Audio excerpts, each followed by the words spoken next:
तर आपल्या गृहिणींना रोजचा प्रश्न पडलेला असतो की भाजीला काय करायचं, आजही काय करायचं आणि उद्यासाठीही तयारी करून ठेवावं लागते.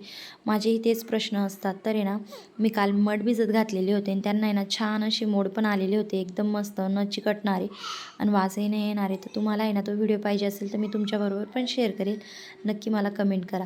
तर इथे ना मी मळ्यातनं आल्यानंतर आहे ना खूप घाई असते बरं का स्वयंपाक करायची, कारण मुलंही शाळेत आलेले असतात, आपणही घरी नसतो, मग त्यांनाही भूक लागते आणि मळ्यातनं येताना आहे ना 6:30-7 कसे होऊन जातात. आणि त्यानंतर मळ्यातले जर कामं जर चालू असले ना तर मला बाजारात जायलाही जमत नाही बरं का. त्यामुळे ना काहीतरी असे ना घरातच जुगाड करून मला काही ना काही स्वयंपाक करावा लागतो. तर तुमच्याबरोबर पण असंच होतं का, मला नक्की कमेंट करा. तर चला, हे प्रश्न तर पडतच असतात, पण तरी त्यांच्यातून मार्ग काढत आपल्याला दोन्ही वेळेचं व्यवस्थित जेवण हे बनवून मुलांना, पूर्ण फॅमिलीला द्यावा लागतं. तर हा आजचा सिंपल असा बेत केलेला होता. नक्की कमेंट करा कसा झाला, लाईक करा, सबस्क्राईब करा, शेअर करायला